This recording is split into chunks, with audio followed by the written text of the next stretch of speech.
The church at the end of the 4th century was not very Jewish.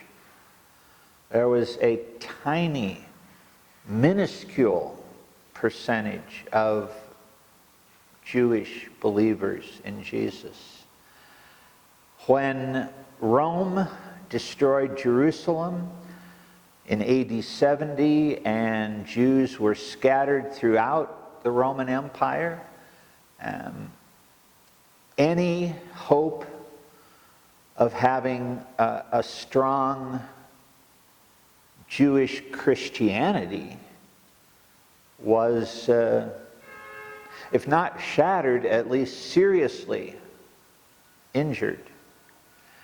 And from about the middle of the 2nd century onward, the documents that we have show that people had already largely lost sight of Jewish backgrounds. We've been talking about questions about the Trinity. It's hard to imagine that some of those debates would even have arisen if there had still been a strong Jewish monotheistic form of Christianity alive and well at the time. The books that were Jewish books, the Apocrypha, written between what we call the 2 Testaments, were, as you rightly say, never canonized by any Hebrew group of which we are aware. But they were valued by various Christians and Christian groups. Some of them collections of proverbs and psalms and wisdom have many inspiring teachings in them. It would be a fun exercise, I have done it with students, to randomly pick a list of biblical proverbs and set them next to the wisdom of Sirach and say, how well do you know your Bible? Which of these are in the Protestant Old Testament and which are not? Students make mistakes every time we ask them to do that. The books of Maccabees were valued because we had very little else that gave us detailed history of the events after the end of the Old Testament period up to the middle of the 2nd century BC.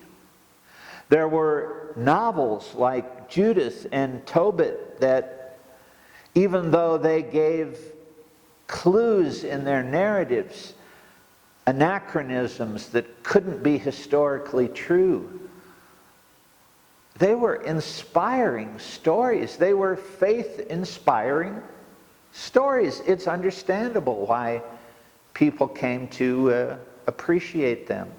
And then there were times when certain details mentioning the wood of the ark in a context where someone thought this could be a type, a literary foreshadowing of the wood of the cross of Christ.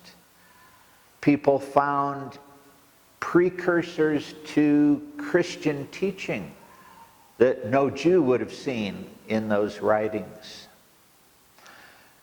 There is an assumption about the councils of Carthage and Hippo, both in the 390s of the 1st century, that they absolutely fixed the canon for all time. But in fact, there are debates and there are discussions at still later councils that show it wasn't that absolute and secure.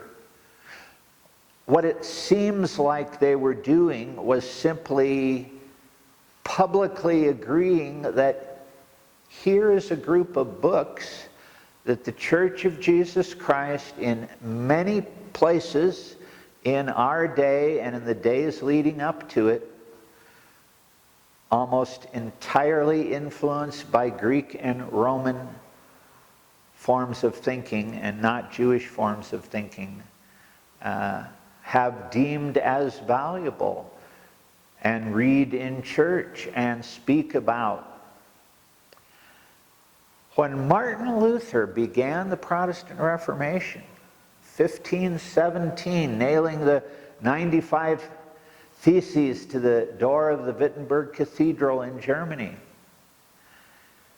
he was the first person we know of who was influential enough to, in essence, say, we recognize Jesus was Jewish. We recognize all the first apostles were Jewish. We should accept the Bible of Jesus and the 12 apostles. And that means the 39 books from Jamnia, from other sources. And interestingly, a Roman Catholic council called the Council of Trent, later in the 1500s, was the first time a church council absolutely, without any room for further contradiction or debate, said, we will canonize the Apocrypha, as if to say, take that, Luther.